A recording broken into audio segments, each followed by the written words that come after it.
All right, 4 minutes past 10 from the studios of Adaba 88.9 FM. Good morning. It's another beautiful Thursday morning. It's a wet Thursday morning.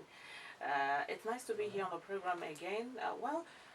This is Public Square where we treat topical issues from the standpoint of the people. If you critically look around, you'll see that a lot of events have happened this week, especially from the COSA issue to the alleged abuse perpetrated by a sitting senator in the Federal Republic of Nigeria.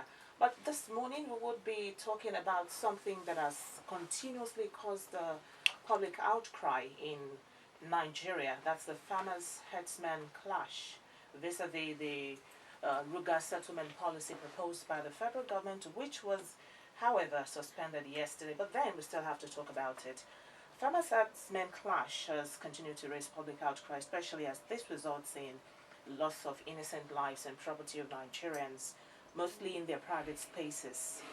Over time, this deadly conflict have further been fueled by desertification, insecurity, and loss of grazing land, causing violent competition over land between the parties involved. Between 2015 and 2018, record has it that about 4,000 people have died in the clashes, with the most impacted states being those of the Nigerian Middle Belt like Benue, Taraba, and Plateau. However, recently, other parts of Nigeria, such as the southwest and even the north central, have started feeling the heat of farmers herdsmen clashes. Time and time again, community leaders and other stakeholders involved in this issue have tried to quell the conflict with little or no result. At some point, the federal government announced that it would shut Nigerian borders to prevent criminal elements posing as herdsmen from entering the country, allegedly to infiltrate genuine Fulani herdsmen who, it said, graze their cattle without rancor. And then it proposed the establishment of cattle ranches as a lasting solution to this menace. Still, the trend never stopped. As part of its efforts, the federal government recently announced its plans to establish the Ruga settlement for these Fulani herdsmen across the country. That is a sort of legal settlement or colony, so to speak, for the herders as their base, even as they pursue their grazing activities. This big announcement stirred diverse reactions from Nigerians. The Yoruba youth rejected the idea and even warned Southwest governors against ceding or gazetting land for such. Benue State Governor, whose state was badly hit by the clash, even came out strongly against the Ruga settlement policy. To mention a few, we have a lot of people, even Nobel laureate Professor Wole Soyinka was part of the campaign against Ruga settlement, apparently because of this public outcry. The federal government announced just yesterday that it will be suspending the Ruga policy settlement policy for now.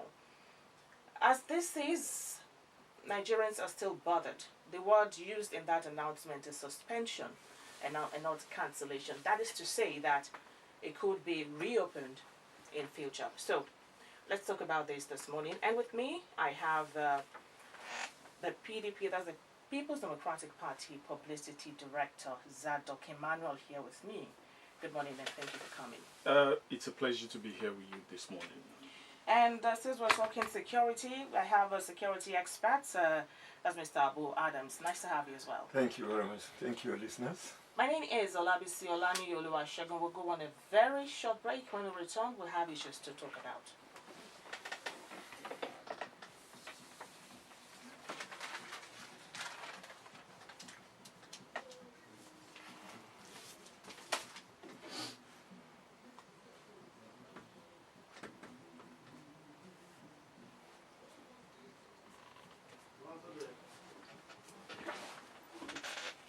Alright, it's still Public Square, and remember I told you that today we will be looking at the Ruga settlement policy, its pros and cons. Will this policy douse the tension caused by farmers, herdsmen clashes in Nigeria? Just so we know. Well, before we go into the suspension of the Ruga, let's talk about the Ruga settlement policy. Let's talk about what government has done so far in quelling the tension between herdsmen and farmers in Nigeria. That's I think that's the basis of this whole discussion in the first place. And let's take it from the political point of view now. Zadok, I'll be asking you my first question. A lot of things have happened over the years, and Nigerians have continued to air their views, diverse views and opinions about the clashes between farmers and herdsmen. Would you say that government has done enough to ensure that there is a stop to all of this trend? Obviously, the answer to that question would be that government hasn't done exactly what it is supposed to do. Let us take it from this perspective. You know that the issue of herders and farmers didn't start today. It's been a key issue that has defined the challenges of our nationhood. And so subsequent governments or governments in place at every point in time have largely done their best to ensure that the underlying factors are greatly reduced. But within the last 4 years, the issues has escalated to a point where it is threatening even our very nationhood. Nigerians are now feeling that there's something behind the idea of this APC-led federal government to bring Ruga settlements into environments that are not ancestrally meant for cattle rearing. And so Nigerians have cried. And if you look at the cry coming from Nigerians, it cuts across political divides. Nigerians across, irrespective of political party affiliations, have risen vehemently against this suggestion because antecedently you have seen that everywhere that these settlements have been, it has challenged the nationhood or the right of existence of the people in whose community these Ruga settlements have been cited. And so Nigerians have said no to it. And I don't think this government is doing adequately what it should do. I think that also the federal government under a Fulani president should have been much more cautious considering the division in the Nigerian environment. The fact that we have over 200 and something tribes within the Nigerian space, not coerced. Okay, Outside of the colonial... Before we even talk about the Ruga settlements, the basis of this discussion is the violent crisis between herders and farmers. That's the first thing before we talk about the Ruga settlement. Yeah, it's not been solved. It's been perpetual. And if you look at it, the violence in the northern part of Nigeria has displaced a lot of farmers in that region. And obviously, the natural place they will seek to go would be the rainforest region outside of the savannah region of the north, the rainforest regions coming from plateau downwards, and that would naturally be their next option. So it has been one of those key issues, the need for survival of the Fulanis, who naturally move from one region to the other, is also causing them to look more towards coming to settle in places where there has, likely been issues of cattle rustling within the as does not really exist over here. So it's also a protectionist initiative on the part of the Fulani. All right. Now, grazing activities has been a part of the Nigerian history over the years. And the little I know about this system is that we've been operating in it peacefully before now. Fulani herdsmen have always grazed their cattle without problems. Where did we get it wrong? What happened? Why do we have this violent and deadly clashes everywhere all of a sudden? Thank you very much. Let me start maybe from the head. I don't think we are having the violent clash all of a sudden. Okay. It is something that has been going on over the years, and succeeding previous governments for decades. But we've never had it this bad. You've never had it this bad for obvious reasons that there are more criminal activities, violent criminal activities going on, which is also promoting even these farmers' herdsmen activities. Let me give you a typical example. Okay. In years past, let me say before the war, this country never used to experience robbery. After the Civil War, we began to experience robbery. Let me jump up. When we began to have kidnapping, it started from somewhere in the South. Before we know it, it began to expand. And within this period, Boko Haram got up, which was a failure of governments before then. Boko Haram was not 2009. The activities started long before then. I mean, we all know, we don't want to go into that. And they came up, and before we know it, robbery that was already there escalated, and then kidnapping enlarging the coast. And so there's so much violent, criminal activities going on in the country simultaneously. So these spread the tools of operation. I mean, arms. And so, headsmen who before now had one issue or the other with farmers in view of their trespassing and so on and so forth, decided to reacquiring arms to defend themselves. Don't forget, in history, anywhere in the world, people that have no land, get this, if you like, go to Israel. People that have no land always fight to exist. So with the various challenges that began to expand, headsmen issue became enlarged, and they too became more burdened than they used to be. So it has no option other than for it to escalate. Now, over the years, what is it that we were doing consciously? We were not doing anything much. The previous administration before, I read that the previous administration before this present administration voted over 100 billion for these colonies, whatever name it was called. But we never saw anything on ground in terms of actualizing whatever project they had. And not that the clashes were not there. So, that we are where we are today, for me, from the security point of view, I am not surprised, because a lot of factors have now been built into amplified.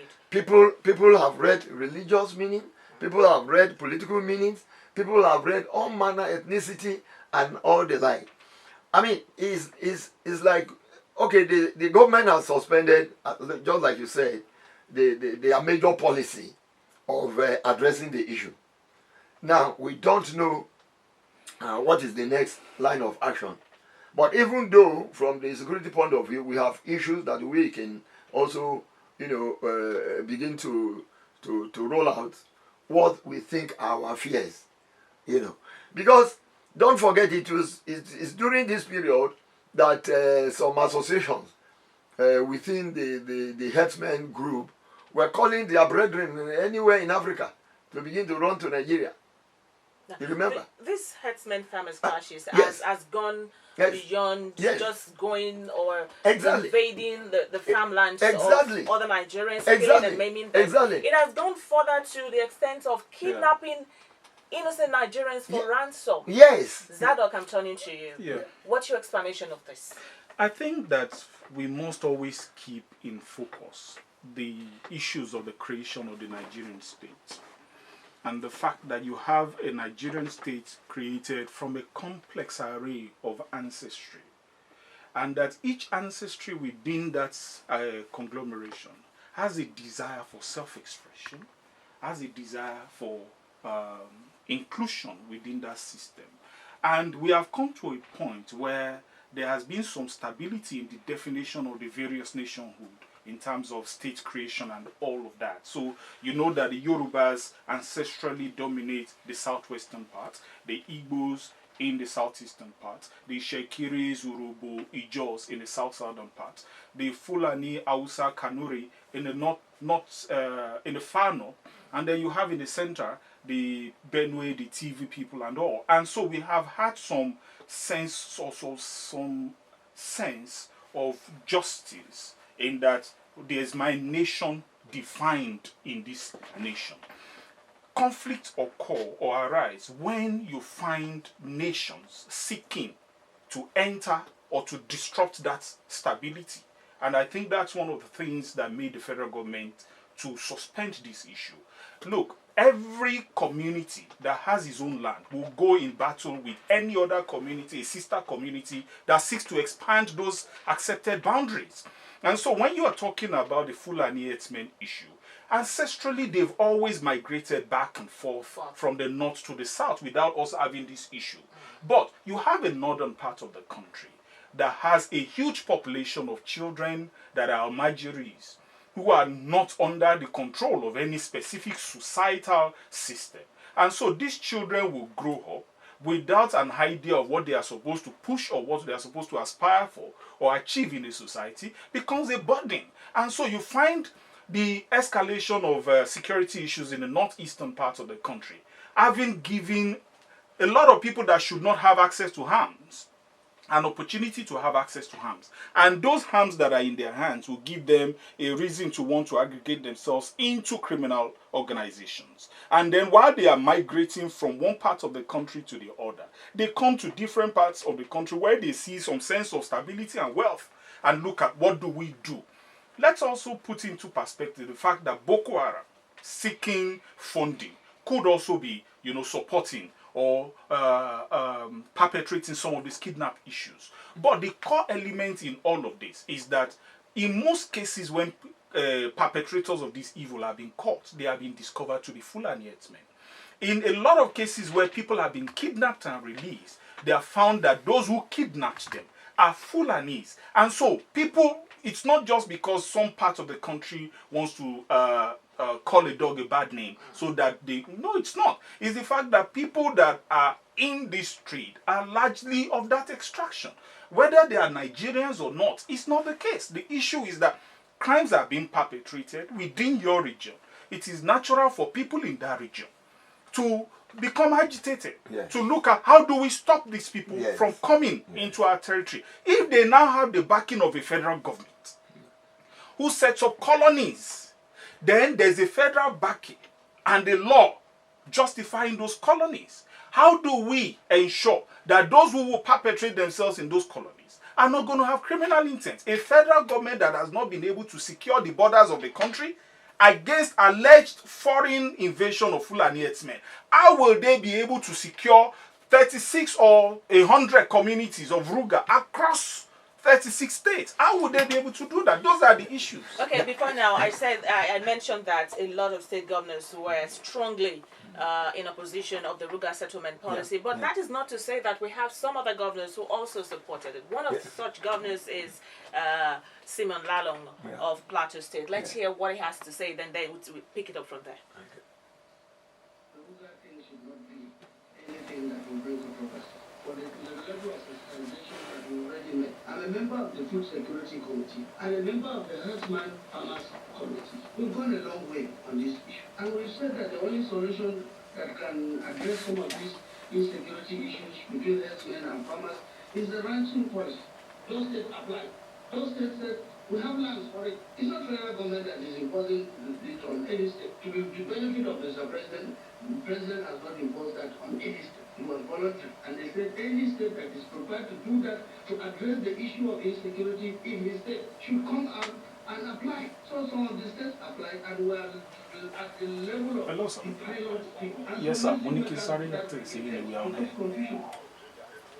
All right, as much as this is now a still submission, but then it's still somewhat relevant to our discussion this morning. Lalong said there that the Ruga settlement should not cause this much controversy. You are a security expert, Mr. Abu. Do you also agree with him? Yes, I think from the security point of view, it is not about Ruga that is the issue. What are the components? What is the Ruga going to look like? Okay. For instance, in each state, this is something that is not clear. So, the security issue that is supposed to solve, if the Ruga thing is not done in such a way that they will be enclosed where they are, and they can still be moving around, you have not solved any security problem with it.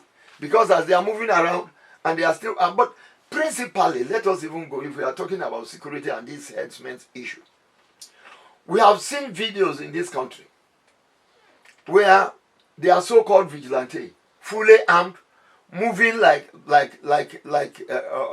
an armed force, from community to community where they want to attack. We saw those videos sometimes in Benue and some other parts of the country. Have those organizations been dealt with? And there is nothing to show that they have been dealt with. What we hear now is that they have their own vigilante. And so, what is the modus operandi of their vigilante? Who controls their vigilante? Who do they report to? How are they going to operate? What do they have? I mean, that vigilante. Is that going to be a body because that vigilante too is also a security threat. If we don't know, it's just like this country, all manners of people get up now and say they set up security outreach. They too are the threat.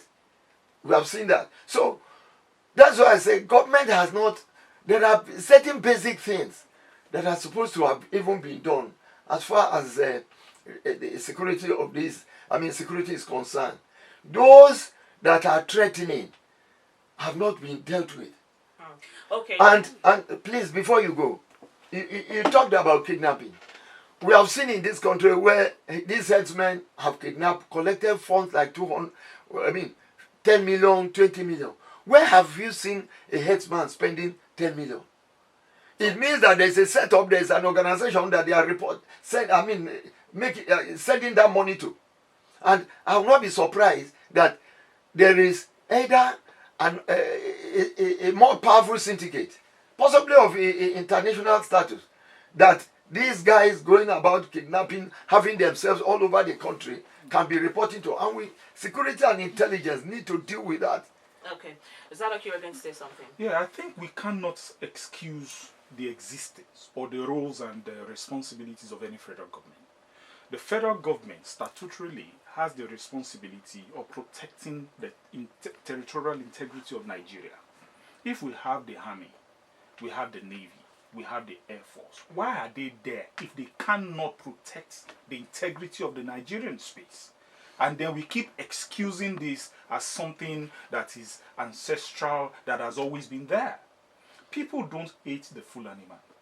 If people hated the Fulani man, you will find that there would have been constant attacks against them. To even think that Yes. there's hardly any state you get to in Nigeria that you do, even in the southwest, that you do not find at least one sabo. That's Yes. it. That's it. So that means there's no issue as to them living with us. The problem is that their record goes ahead of them.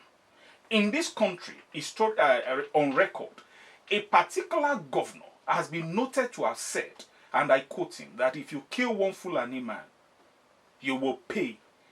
That kind of statement in a complex environment like Nigeria goes ahead. So everybody who meets a Fulani man has this record that these are people whose reprisals are violent and who will do anything in the protection of their business. Let's not forget, and this is where I question the federal government.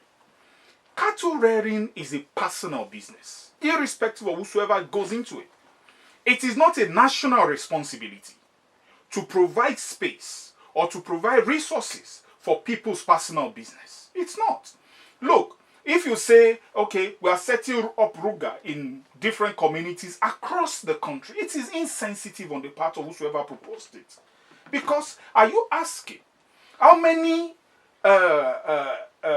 livestock farmers here drive their livestock from one person's state to another, or one person's community to another? As much as I agree with you that cattle rearing is a private business, yes, you said it yourself that it is the duty of government to protect the citizens. Yes, that's why if you have a body or an umbrella body of cattle rearers, just like you have the Nigerian Labour Congress, that means there's somebody to make responsible, because they now have an association. We have Miyetti. You have me. That's what I'm saying. Now you have Miyetti Hala as an umbrella association of cattle rearers. This same organization has consistently flouted the laws of the country, has made statements that are inciting, that are totally divisive, and yet they have not been made responsible for those statements. Imagine if the Nigerian Labour Congress, the umbrella body of all workers in Nigeria, threatens the sovereignty of the entire country. Won't it be considered a treasonable offense? What would be the role of the federal government in dealing with that? So if we pamper one arm of government and then we have no choice but to now make economic considerations for a private business, is because we are being snookered, and the federal government itself seems to have been kidnapped or is being blackmailed, because these people have said it's either you pray space for us or then the violence will continue. Okay. Within a sovereign country like Nigeria, that's not supposed to be acceptable. Please, thank you very much. I think I want to come in at this junction. It is government has a responsibility of providing security for the nation. Everybody knows that. And when a threat becomes monumental, government can get out of its way to provide, to do what it can to provide, to stop the trend. And I think that is what government wants to do by this, Ruga. It's trying to do by this Ruga. I don't want to believe, okay now, no Ruga, then what is the solution? What is the solution? Are you in support of the Ruga? I am in support of the Ruga. But let me say this. Before we go ahead with Ruga, we should deal with the various elements that have been threatening us. Just like he said. Okay, just yesterday, on my way here, I read some so-called youth, called Adaba youth, saying that they give federal government 30 days.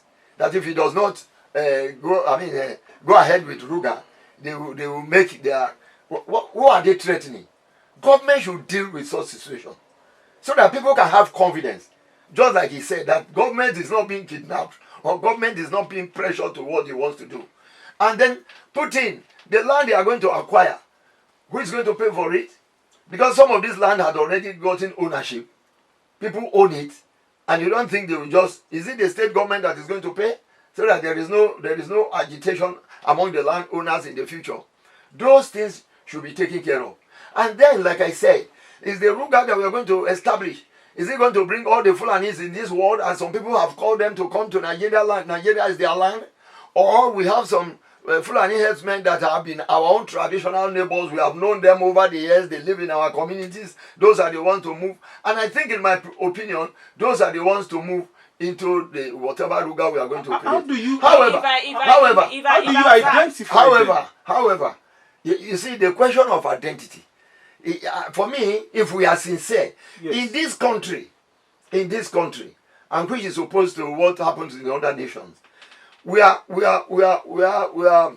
Nigerians are more responsible to their immediate nation state, their ethnic nations, than to the national nation. What's the alternative given? You understand? The option?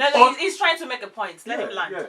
Until we should also develop that level of nationalism, that we have a national issue and all of us want to join hands to solve that issue. It is at that level that we can make progress. I was asking myself recently, in other countries I've been to, even churches there, they pray for their nation. How many churches do you go? And remember Nigeria as a nation. Yes. Going by everything you've said, yes, your statement seems to be contradictory. What? You think Nigeria is not mature enough to have such settlement or such policy operating? It's not because we are not mature enough. Government that wants to establish Ruga now should define who should pay for the landowners and should define what they are to do to control those that will be moving into Nigeria now that we have Ruga. Okay. It's a responsibility that you should be able to do it. All right. Yes. Zadok, it's not something that's difficult. A lot of Nigerian elder statesmen have come out to say that the Ruga settlement policy, if eventually implemented, would further deepen the divisiveness of the country. Yes.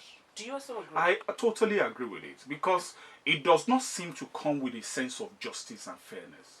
On our coat of arms, we have the 4 words: unity and peace. Unity and peace, justice. And something like that. And so it tells you that the core upon which the Nigerian nation is built is that there must be justice. There must be some level of fairness. We have a federal government. My nationhood as a person, if you go by the dictionary definition, says that I must come from a place that has a common ancestry, common custom, common tradition, common beliefs, common religion, and things like that. There must be a commonality. The only common expression in the nationhood that my senior colleague is talking about is the fact that we are Nigerians. Over time, there has not been built into that Nigerian nation sense of justice, sense of equity, sense of fairness. And so, Nigerians don't hold it a responsibility beyond their territory to cater for anybody. They don't. But I hear it every day that there is strength in diversity. What look, the thing is that indeed there is strength in diversity. If that diversity is exploited for the benefit of all. Okay. You can't say there is strength in diversity when it comes to taking the resources of the people. Let me give you an example. A Fulani man comes to my farm, eats the grass from my farm, takes his water from my farm, sometimes eats the crop in my farm, sells his cattle. How much of the money he makes from the cattle is paid to me for the resources taken? Okay. And so those are the issues to discuss. It's not that people hate the Fulani man. Is he not a human being? Yes. Some of them come to our farm and ask you, can I have water? And you give them water. If you hate them, would you give them water? Would you allow them to graze on your land? So it's not an issue of the people. It's that there is a deliberate wickedness on those who have the economic power or who are in that business as against the Nigerian nation. Look, you can't continuously drive your cattle into somebody's field and then all of a sudden, a federal government, underscore this, highly insensitive on the part of this president, even if the idea was muted, to allow it to be done in his reign. Remember when Baba Obasanjo was head of state, Yorubas were complaining and saying that he did not do the Lagos-Ibadan Expressway. And he will tell you he's a Nigerian force, it's the Nigerian interest. It's not because I'm a Yoruba man. The thing is that what gives every segment of the Nigerian society a sense of belonging, a sense that they are being taken care of, even in the share of how power is shared. And you have a Fulani president who is the patron of Miyetti Allah, coming to allow and suggest to a Yoruba man that let us have a cattle settlement, where historically there is no place that these people settle that they don't drive the people they have. There would always be constant conflict between them and those they settle in. Look, I am a farmer. I own a farm. I beg them every time they come into my farm. And to save your life. To save my farm. And your life. And any subsequent time they come to the same farm, they still do the same thing. They drove it, they do it once it's dry season now, they are back. Yeah. They will drive the cattle into that farm. They know that you have cassava there. They know you have these things there. There's nothing the police can do. That's the sense of injustice that Nigerians are complaining. You've come into somebody's property. You don't even care that he has worked there. You just drive your cattle there, eat, and he's afraid to confront you. These are the issues of social injustice that we are saying that is complicating this issue. People don't hate the Fulani man. All right, taking Mr. Adams. Yes. He mentioned former President Olusegun Obasanjo's name, and that takes me to my next question. Yes. He once made a public statement that the President, Muhammadu Buhari, is trying so hard to Islamize and Fulanize the country. Given the cards on the table, would you agree with that? Certainly I will not. Okay. From the position of the former president. If such thing were said by the man... And before you go ahead, part of the argument is that Ruga is a Fulani word, meaning cattle. So we have all seen that it's not a Fulani word. We have all seen that Ruga is a rural grazing area. Even if it is a Fulani word, for instance, is it the president, a former president of the Federal Republic of Nigeria, that will tell us that we should be expecting war? I read it, and I just felt for my country. But that shows, like he said, like the young man said earlier, that there is no all of them, even those that have ruled this country, there is no sense of nationalism in any of them. No sense. The moment whatever interest they think is at stake, hiding under the cloth of the nation state Nigeria, they do all or say all manner of things. I don't expect a former president to say that. Because 2 days ago, I was somewhere and people were saying, let us prepare. Baba don't talk. That war is coming. you know that his word is something else. It's just the grace of God that we are still together. That war has no. I mean, for me, I don't. But let me say this. Let me support my friend.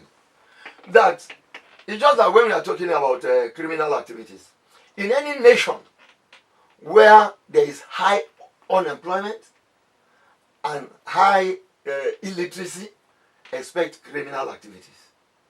So even in advanced world, those that perpetrate criminal activities are people of that category. But in this country, up to now, no government in the last 2-3 decades, which I am a witness, has done anything seriously in providing employment for Nigerian youth. Okay, that's a topic for. So how will you say there will be no? How will you say there will be no criminal? There will be no increase in criminal activities. That's a topic for another day. Yes, Zadok. Yes, I want to quote the presidency.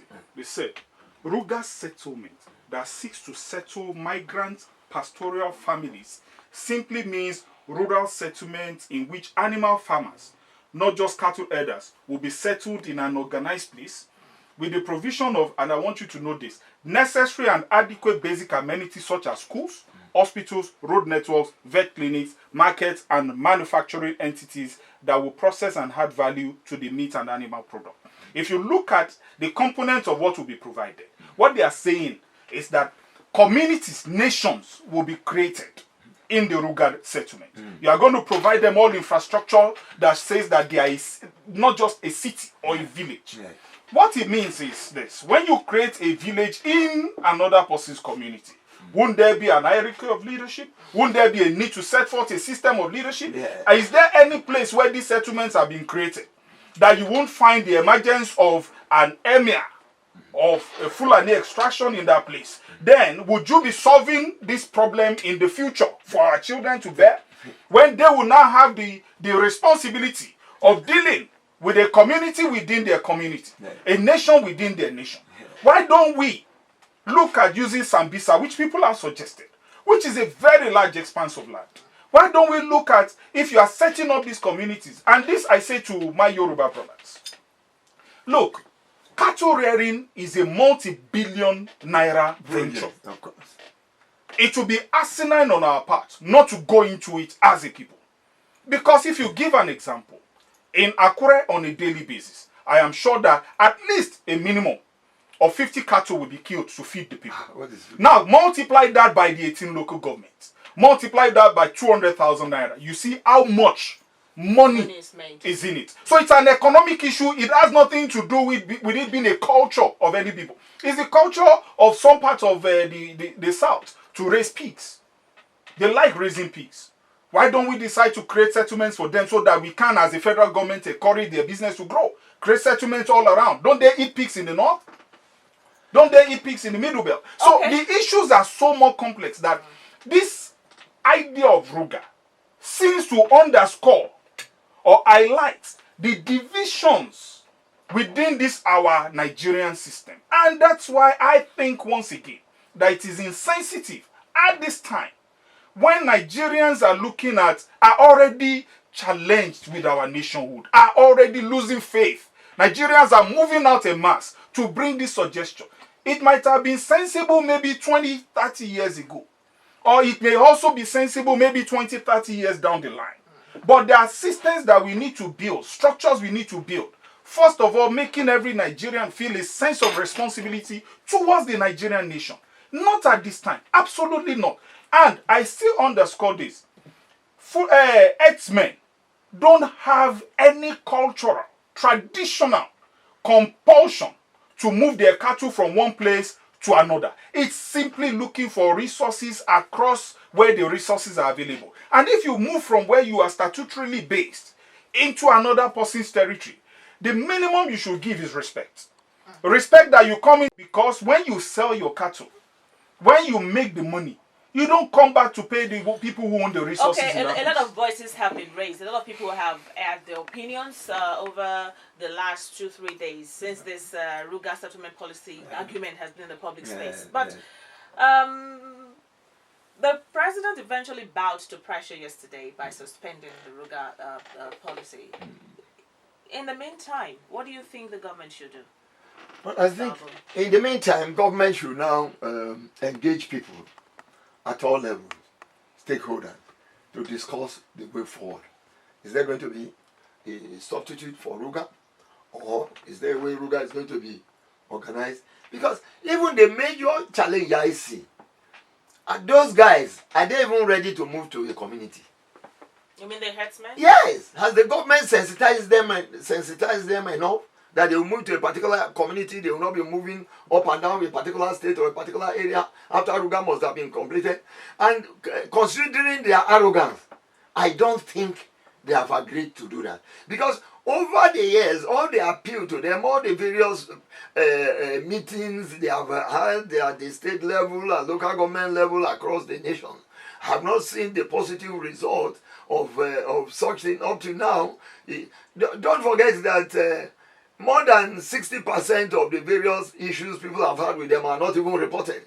Some people are even afraid to report. It's just like kidnapping and so on. A lot of people, 80% of kidnapping cases may not be reported after all to security agencies because they too would have even been overwhelmed by that,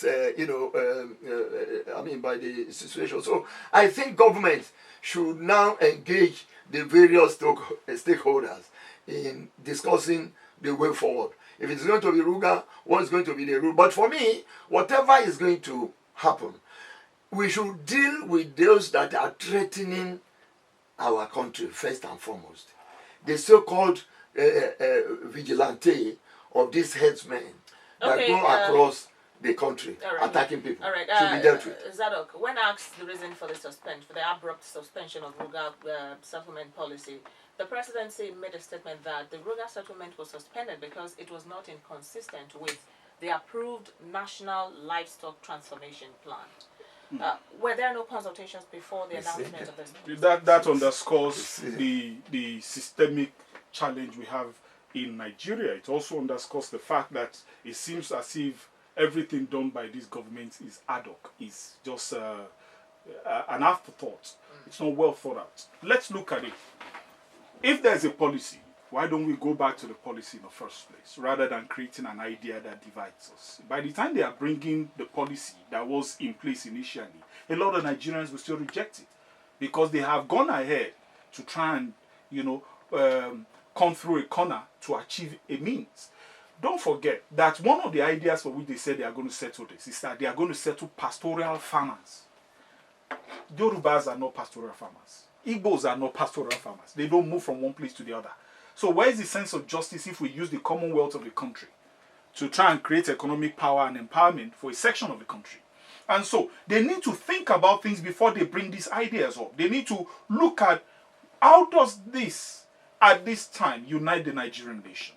How does this, at this time, give Nigerians a sense that social justice is now in place in this country? After all, in ascending into this position of power, this government promised change. They almost also promised that things were going to be done in such a way that every Nigerian will feel included. But if you are now bringing a policy that excludes certain segments of the country, how then do you want to justify that? How do you want to prove your electoral promises that you were going to, change Nigeria, bring Nigerians together, unite Nigerians, prefer positive examples? So those are the things Nigerians should question. This government, as at now, months after winning and being sworn in, has not even given us functional ministers. So there's a challenge with the system. The implication of those challenges that the APC has brought into power is that the citizens suffer. That's why some mediocre essay somewhere brings an idea that let us have a Ruga in everybody's community to fulfill his own agenda of empowering his community within the Nigerian community, and then the entire structure of government, of a federal government, could not think it out and look at this thing as being a deliberate act that circumvents the normal process or the desire for uniting Nigerians. Nobody could see. They couldn't even discuss it well enough without bringing it to public space and say that on their own desk, kill the idea. Because a mumu idea cannot change character. Okay. I would like to hear the views of Nigerians. Probably 1, 2, or 3 calls we'll do this morning. But before then, you talked about the ministerial list, and that brings to my mind the name of Audobe, Minister of Agriculture, under whose watch all of these things happened in the last dispensation. Would you still? If I was to obviously, if I was to recommend, I would not recommend him. Because he has been in government almost the entirety of his life. There are young people who have greater ideas, even in their own party. Young people like the senator who. Exactly. The issue of the senator is a personal issue of morals. And that is why the party, our party, immediately questioned it. I hope you read the comment from our presidential candidate. He's even a member of your party. He's a member of the PDP. He was reprimanded. A disciplinary committee was instituted. Compare that to what happened in the APC, when you have people doing rubbish and they are still promoted to lead a section of government. We have people that committed a recorded act of theft within the National Assembly. Settlement a policy treasonable is offense. our focus. And they are there in power.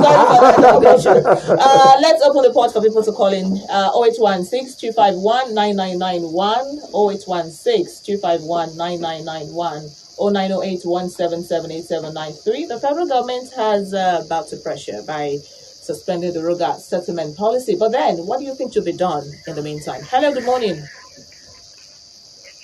Good morning, what's your name? Ayo from Undo, good to have you.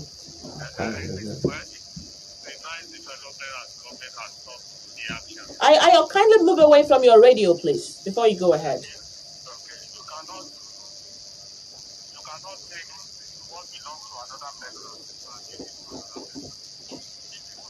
All right, Ayo, thank you for calling on the program. But before you go ahead with your contribution, in case you're calling again, try as much as possible to move away from your radio set.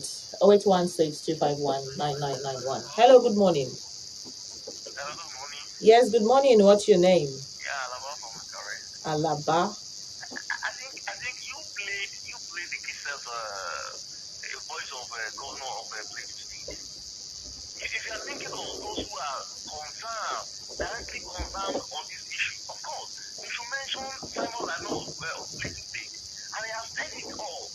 This is not, people are saying, I understand the other person that is talking, the PDP man, was saying vehemently as if government wanted to force that policy on everybody. It is voluntary issue. And it has been discussed. Well, Alaba, voluntary or not, Alaba? Okay.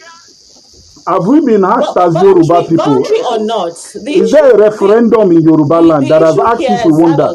The issue here is we're trying to weigh the pros and cons of the Ruga settlement policy. No one has said that the government is trying to enforce it. No, we never said that at any point. 0816-251-9991. Hello, good morning. Hello, good morning. Good morning, what's your name? My name is Sojo Guleye, good to have you. Please go ahead.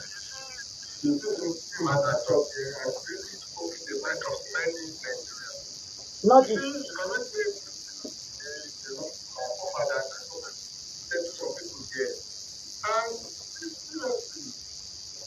the government should look at the way of covering the black employees. This is for some of us that we are just, this is the remote part of the country of the city. When you find it, we find it hard to when they attack you. And even for them that please don't come here that I'm afraid that the next time they come and attack you at home. So really, the government will look at another way of coping not by taking them, because at the end of the day, this is not 5 years to go, there will be more clashes, there will be clashes of politics, like you have said, they will not be there. And it's just an investment in another nation. And because the people are very thankful about it, there will be all right, thank you so much for your contribution. Please, let's make it snappy. Time is not a friend on the program, but thank you. We got your point over this thing.